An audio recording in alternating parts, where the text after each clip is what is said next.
was just going to run through kind of where my M1 portfolio is at. If you guys remember a while back, I did a video on this same portfolio, probably a couple months back. Since then, it's changed a little bit, just because I've kind of gotten unsure of where the market's going exactly. So some of the riskier stuff I've pared down in, and I had like one or two losers that I kind of cut loose, just because I didn't see them coming back anytime soon. So sometimes you gotta do that. So if you'll notice from last time, the broad ETF slice of my M1 is a lot bigger, and that kind of reflects the concept I was just talking about, where I have a decreased confidence level in kind of where the market's going. I don't think it's necessarily going to like crash catastrophically anytime soon. We may see like a little correction, but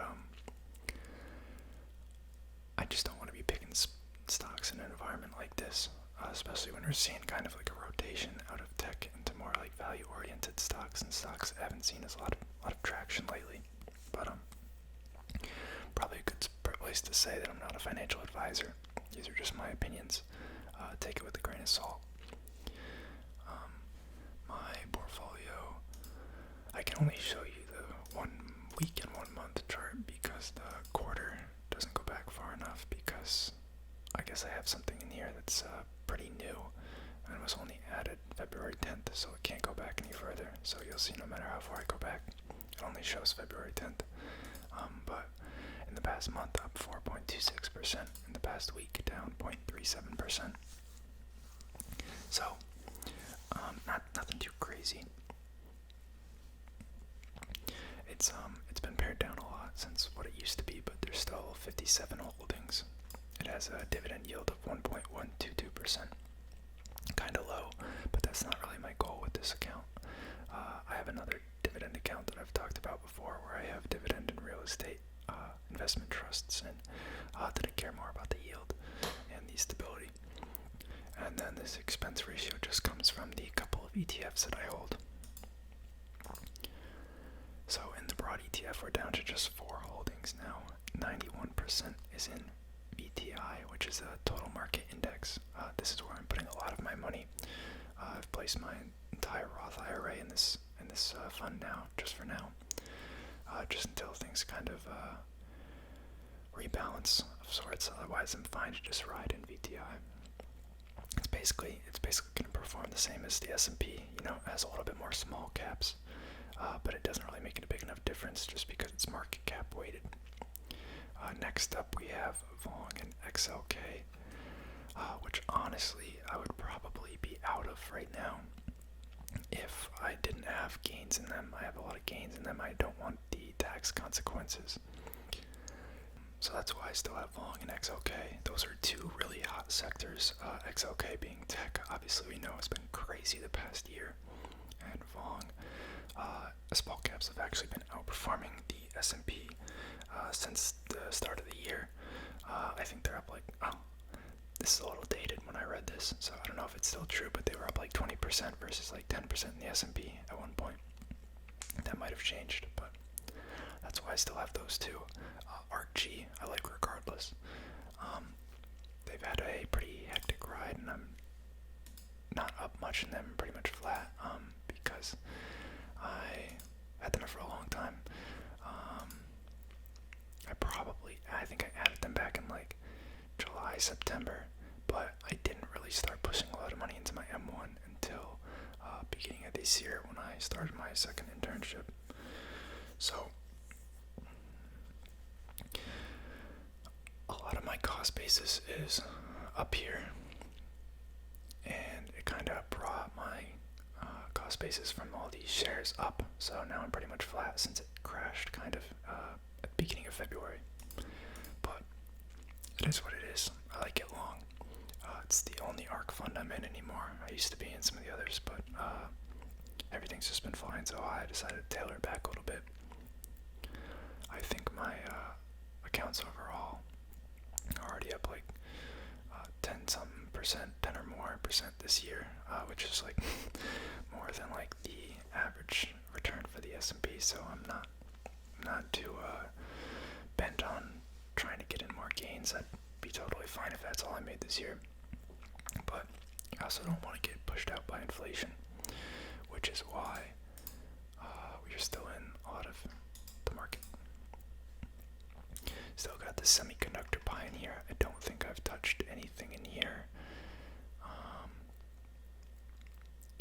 Obviously, I've had more buy orders go into these stocks. Nano Dimension kind of came down a ways, which is kind of unfortunate. I think my cost base is around 8.5.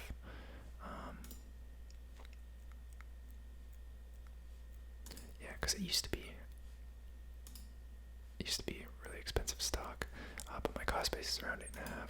That's really speculative play. I don't really have much in there, but a lot of these others, I love TSM. Been in them forever. Lam Research and Qualcomm are two solid picks as well. And then we just have the general ETF here. In the disruptive pie, this one has changed a little bit, but I haven't sold off anything crazy. Got Tesla in here still, ISRG, which I've talked about before, which is robotic surgery equipment. Palantir, I'm a big fan of. Same with Lemonade and Elastic. Brooks Automation and Array are two that I talked about in the previous video that are recent additions. AVAV is a drone company. We all know Shopify. Enphase is a solar company I've been in for a long time. Trane Technologies is a refrigeration company. They make refrigerated trucks, should I say. They have some other business segments, but I kind of bought that to play up the COVID vaccine hype. Hologic, Generac, NGA, Adobe, NextEra Energy, Cloudflare, and Blink. Blink I would probably be out of, but I have like something crazy like a 600% gain in them. I don't want the taxes for. NGA is the only other real EV play that I'm in. Aside from Tesla, obviously, but I'm not in like CCIV or any of those. I don't hate them. I just think they're really volatile and a little overvalued. Digital payment. I think everything in here is the same except NSTB. I added. They're a SPAC that is merging with Apex Clearings, which is actually the clearinghouse backend for the site we're on right now, M1. But they also do a lot of other companies that used to be Robinhood's clearinghouse before they changed, brought a lot of their operations in-house and outsourced a couple other things to Citadel. And then their NSTB, or Apex, I guess, is also the clearinghouse for things like SoFi, eToro. I believe they might do some of Coinbase's crypto stuff. I'm not sure. You could look up. There's like a list of like 25 customers they serve, but I really like them. And we got Coupa in here. It's probably the only one you guys haven't heard of. They do like enterprise spending management. I've used them in a couple of my previous jobs, and I really like them. See, like, it seems like that's where the future's going. And then Visa, MasterCard, Square, Discover. No American Express though. Don't really remember why I rolled them out. Next up we got data centers. This is a somewhat recent addition, but I really like the space. I think I've only had this in my pie for like a month and a half or so. Maybe even a little less. But I think if you look up how much data we create on a daily basis, it's actually nuts. It's in like petabytes or some crazy unit. Now, not all of that is, permanent data, but just the fact that that much data is created each day. There's millions of photos being shared on Instagram and Facebook that are continually growing as a platform. They need space to store all that stuff, especially since it's a free service. They're paying someone for it. So these are all data center companies. A lot of these are REITs. QTS is a REIT. DLR is a data center REIT. Switch is not a REIT, but it's a data center company. It's a lot smaller, speculative. They focus on like high-tech or high-end, high-security clients. Iron Mountain does paper record storage, but they're pivoting to data center They're also a REIT. Western Digital makes the hard drives that are used in a lot of these data centers. They've actually had a pretty crazy run in the past year or so. They're also used in like gaming PCs. If you guys have them, either them or Seagate. We got TSM here because they make a lot of the ARM chips that are used for some of these data center applications that are moving to ARM. I kind of think that's the future, and that's also why NVIDIA's in here. Micron, another chip company. Equinix is another data center REIT. GDS, another data center REIT, I believe. Cone is another data center REIT. CCI, or Crown Castle International, is a cell tower REIT. But that's kind of like an infrastructure, like internet play. Core is another data center REIT. And then we got AMD. It's another chip company for the computers that actually run these data centers. And we got American Tower, which is basically the same thing as CCI. And these are both REITs. I am a pretty decent fan of REITs. If you haven't noticed, my other portfolio, my dividend portfolio, is like half REITs as well. Then we got, and this last piece is just big tech, and this is just Microsoft, Apple, Amazon, Alphabet, Tesla, and Intuitive Surgical. It's in here twice. Same with Tesla, because they were both in another pie. But yeah, this is my longer term, a little more speculative portfolio. I also have a retirement account that I'm a little more toned back in. I have a 401k that I'm also more toned back in. And I have an options account, which I haven't been doing anything really in lately, just because I haven't seen anything that I'm interested in. And then I have that dividend account that I've showed you guys before. So, a lot going on. All my accounts are kind of sitting with a little bit of cash.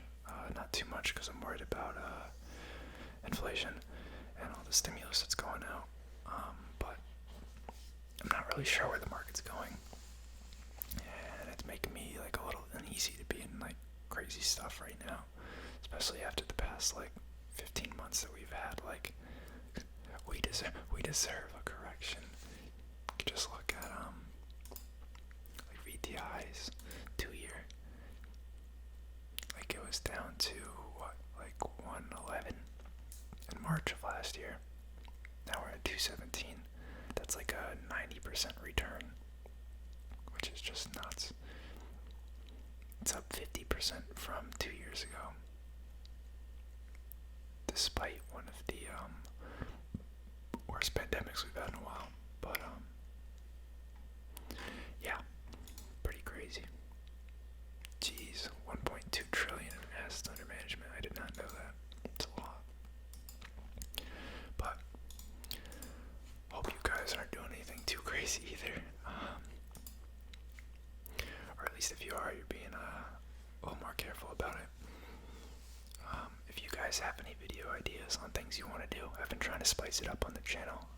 If you guys saw, last video I put out was talking about a hedge fund portfolio. I thought we'd just run through, which I thought was pretty neat. But I don't want to kind of just sit here and go over my portfolio like every week. I want other topics to talk about, whether it's like reading news articles or researching specific stocks or talking about sectors, or, I guess I could talk about what I'm doing. But if you guys have any ideas, drop them in the comments, and I appreciate you guys. See you next time. Peace.